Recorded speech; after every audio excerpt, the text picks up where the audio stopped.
बिहार में 4 सीटों पर उपचुनाव होने के बाद सबसे बड़ी गाज अगर किसी पर गिरी है तो वो है राष्ट्रीय जनता दल के प्रदेश अध्यक्ष पर। जगदानंद सिंह के पुत्र जो है वो चुनावी मैदान में थे रामगढ़ से, और वो चुनाव बुरी तरीके से हार गए। उसके बाद सोशल मीडिया समेत पार्टी के अंदर भी ये बातें उठने लगी कि आखिरकार जगदा की जरूरत पार्टी में क्यों है। लेकिन इन सारे मामलों को लेकर के राष्ट्रीय जनता दल ने अब अपना प्रदेश अध्यक्ष बदलने का प्लान तैयार कर लिया है। यानी कहा यह जा रहा है कि आरजेडी इस कोशिश में लगी हुई है कि कुछ ही ऐसे प्रदेश अध्यक्ष को जिम्मेदारी दी जाए ताकि जो 2025 का विधानसभा चुनाव है उस पर खासा नजर रखा जाए और उससे सियासी तौर पर बेनिफिट कैसे हो, संगठन कैसे मजबूत हो, इन सारे मामलों को लेकर के आरजेडी इस कोशिश में लगी हुई है कि नया प्रदेश अध्यक्ष मिल जाए। तो इसमें मसला यह है कि आरजेडी अपने वोट के अनुसार ही प्रदेश अध्यक्ष की तलाश कर रही है। जाति आधारित गणना कराने को लेकर के राज्य सुप्रीमो लालू प्रसाद यादव और तेजस्वी यादव अपनी पीठ थपथपाते रहे हैं और वो ये कहते रहे हैं कि हम जाति जनगणना कराने में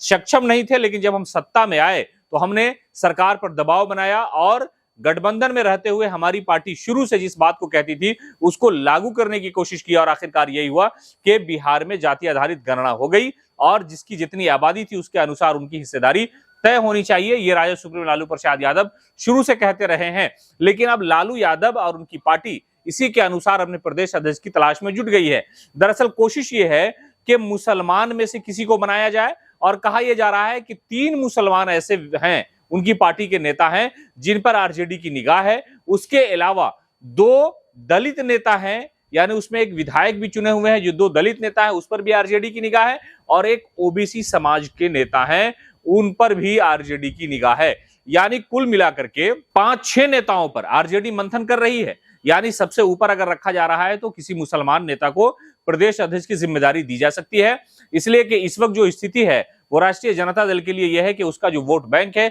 उसे कम से कम बिखराव से रोका जाए, उसे इकट्ठा करके रखा जाए ताकि 2025 की जो सियासी राह है वो आसान हो जाए। राजद सुप्रीमो लालू प्रसाद यादव का अपना एक वोट था, उनकी अपनी एक राजनीति थी, यानी माई समीकरण की राजनीति, और उसके अलावा जो पिछड़ी जातियां हैं उनको लेकर के वो दलित को लेकर के वो अपनी राजनीति किया करते थे। लेकिन अब उसी तरह की राजनीति राजद सुप्रीमो लालू प्रसाद यादव के एक्टिव न होने की सूरत में राजद करने की कोशिश कर रही है। तेजस्वी यादव ये प्रयास कर रहे हैं और कहा यह जा रहा है कि जगदानंद सिंह ने उन्हें इस्तीफा दे दिया था, इस बात को सार्वजनिक नहीं किया गया था, लेकिन आरजेडी के अंदर जो लोग हैं जो निर्णायक भूमिका में हैं वो ये कोशिश में लगे हुए हैं कि कम से कम ऐसा हो कि इसी बहाने प्रदेश अध्यक्ष नया मिल जाए ताकि संगठन और भी मजबूत हो जाए। इसलिए कि जब 4 उपचुनाव के परिणाम आए तो उसमें आरजेडी को हार का सामना करना पड़ा था और सबसे ज्यादा जो शिकायत हुई थी वो ये थी कि जगदानंद सिंह के पुत्र को जो रामगढ़ से आरजेडी ने टिकट दिया उसकी वजह से भारी नुकसान उठाना पड़ा और उसका फर्क जो है हर जगह पड़ा। इसलिए अब 3 मुसलमान,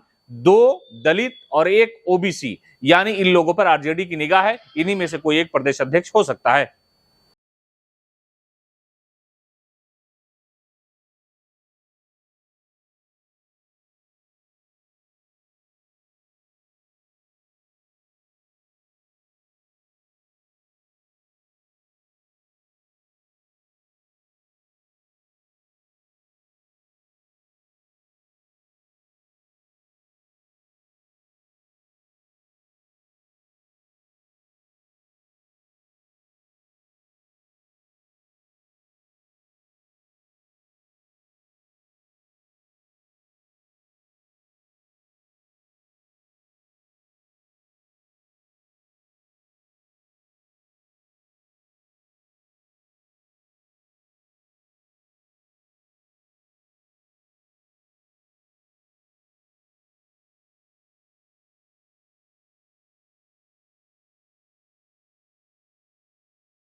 पनोरमा ग्रुप, जो सोचता है वो करता है।